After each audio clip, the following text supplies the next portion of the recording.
Assalamualaikum semuanya. Sebelumnya saya ucapkan terima kasih karena masih terus mengikuti cerita bergambar di channel ini. Dan untuk kawan-kawan yang belum subscribe ke channel ini, dukung saya ya. Klik tombol subscribe dan klik logo lonceng untuk bisa berlangganan gratis di video cerita bergambar selanjutnya. Oke, sebagai imbalannya kali ini saya akan coba menggambar sekaligus bercerita tentang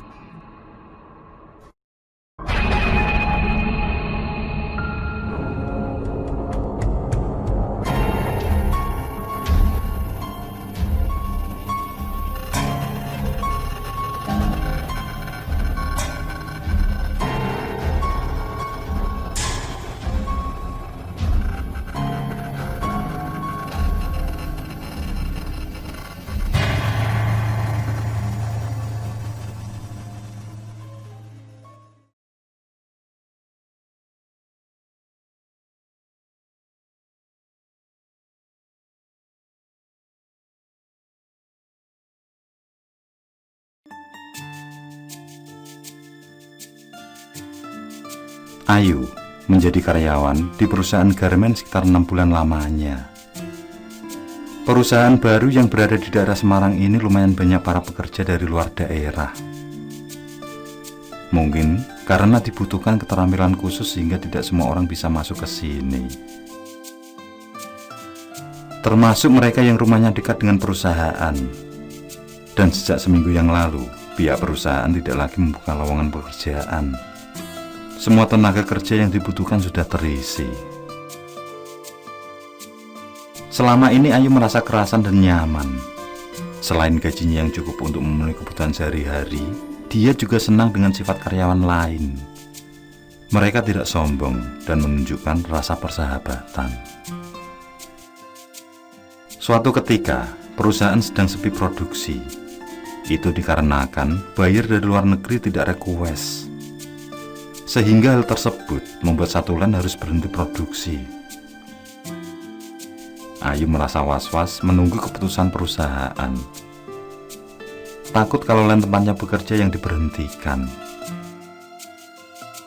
Dan kecemasannya terjawab. Ia merasa tenang kembali saat yang diberhentikan adalah line nomor 13.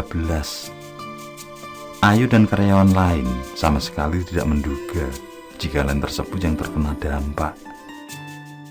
Karena line 13 itu sangat produktif daripada yang lainnya. 2 minggu setelah itu, tepatnya tanggal 13 Mei, para karyawan dihebohkan dengan adanya salah satu teman mereka yang kesurupan. Kejadian mendadak itu membuat semua terasa tegang dan ketakutan. Suasana bertambah mencekam ketika secara beruntun disusul karyawan lain yang ikut kesurupan. Dan anehnya, kejadian itu berlangsung setiap 13 menit. Hanya berdoa yang bisa dilakukan Ayu, berharap hal itu tidak terjadi padanya. Setelah menimpa 3 orang, pihak perusahaan akhirnya memanggil seorang kiai, yang kemudian dia menyuruh melakukan doa secara massal. Tapi meski dilakukan doa bersama, kesurupan itu masih berlanjut. Satu sadar, satu lagi kesurupan. Kejadian itu berlangsung dari pukul 8 hingga menjelang asar. Yang akhirnya semua kembali normal setelah selesai azan asar. Ayu merasa bersyukur karena terhindar dari hal itu.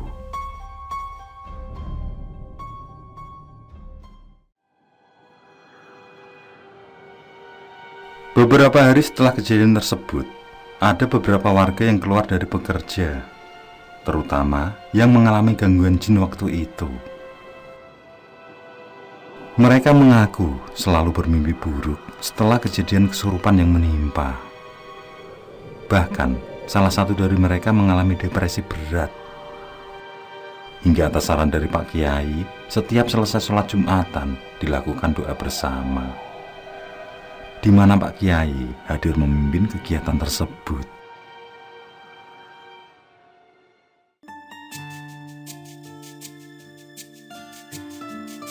Perlahan kejadian kesurupan massal itu mulai terlupakan. Pihak perusahaan hanya melakukan doa melalui perwakilan saja.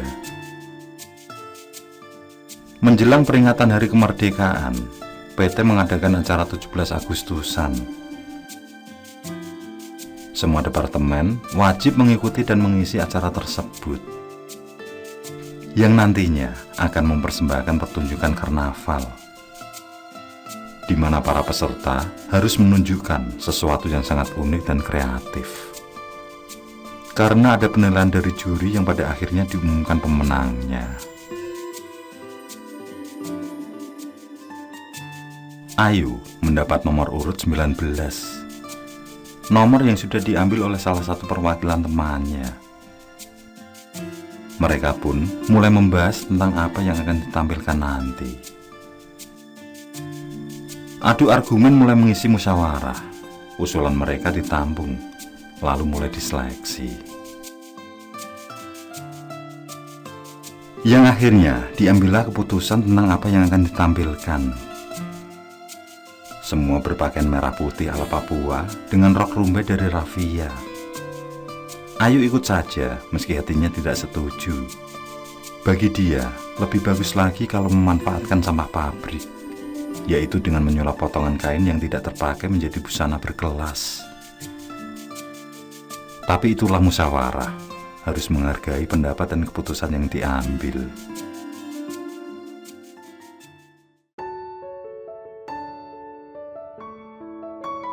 Setelah zuhur, acara dimulai. Kami melakukan makan siang bersama, lalu bersiap dengan kostum masing-masing. Pawai pun dimulai. Ayu yang berada di barisan belakang ikut latihan berjoget. Ada kegembiraan di sana, terpancar dari tawa mereka yang sangat lepas. Aduh, aku kok tegang gini ya?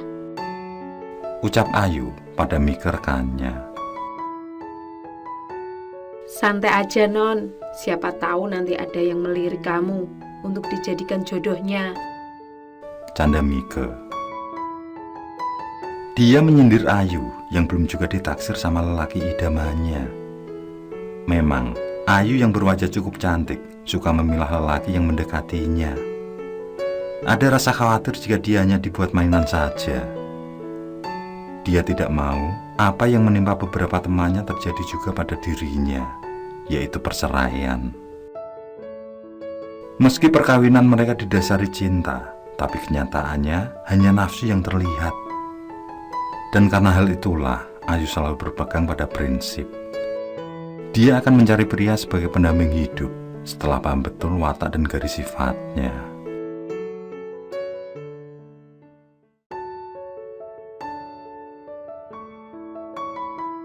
Karnaval dimulai. Tampak para penonton sudah memadati sepanjang jalanan. Mereka ikut berbahagia dengan sangat antusias di sepanjang trotoar. Dan jantung Ayu semakin berdebar di tengah rasa grogi yang mendera. Dia dikagetkan dengan sosok bayangan hitam yang melintas tepat di samping rombongannya. Dan bayangan itu bukan hanya seorang saja. Dia diikuti bayangan lain yang dengan cepat menyusul. Dengan cepat pula mereka menghilang. Joget. Jangan bengong aja. Mike mengagetkannya. Tanda tanya masih merasuki pikiran Ayu. Ada rasa penasaran yang membuatnya bergidik. Sejenak kemudian, dia hilangkan tanda tanya tentang bayangan tersebut. Lalu berjoget mengikuti alunan musik. Dia mulai menyamakan gerakan sehingga terlihat kompak.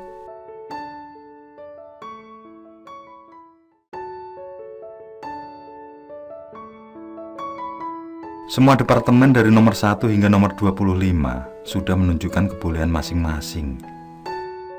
Semuanya menampilkan keunikan dan memberi kemeriahan yang akan menjadi kenangan tersendiri.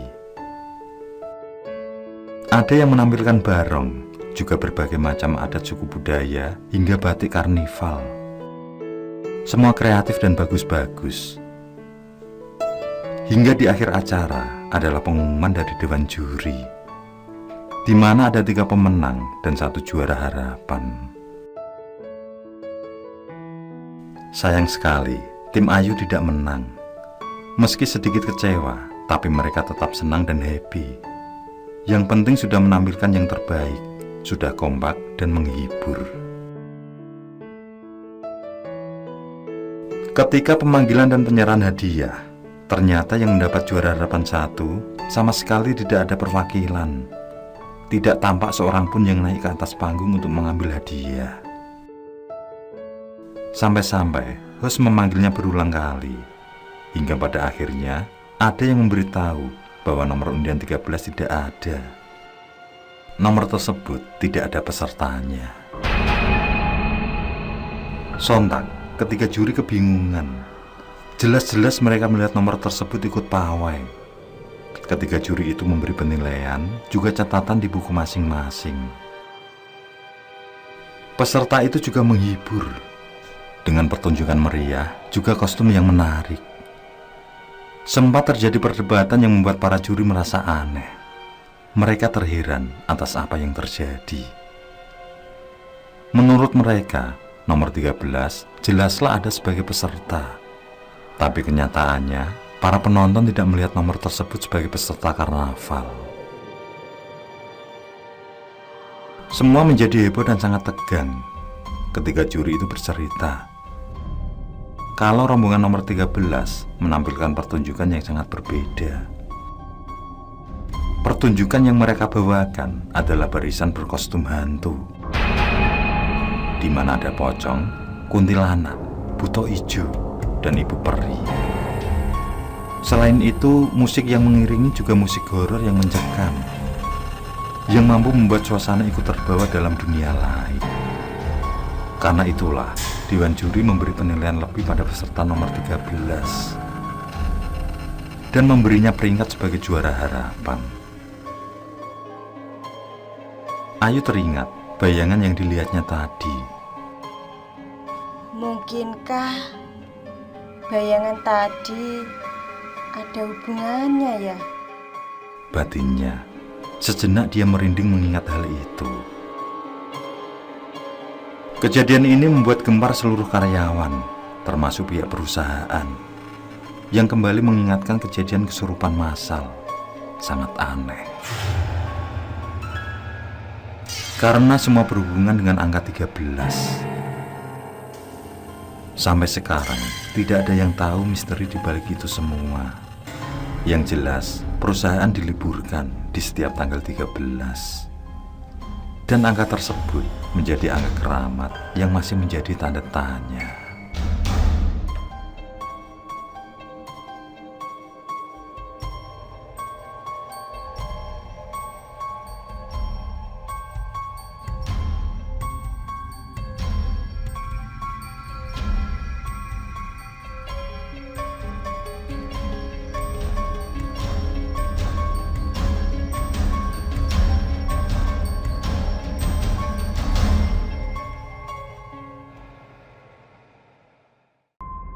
Oke, saya kira cukup cerita kali ini. Untuk cerita-cerita lainnya, silahkan buka di bagian video dalam channel ini, di playlist cerita bergambar. Sekali lagi terima kasih ya. Jangan lupa like, komen, share juga boleh. Dan untuk yang belum subscribe, langsung klik tombol subscribe. Semangat berkarya. Akhirul kalam, wassalamualaikum warahmatullahi wabarakatuh.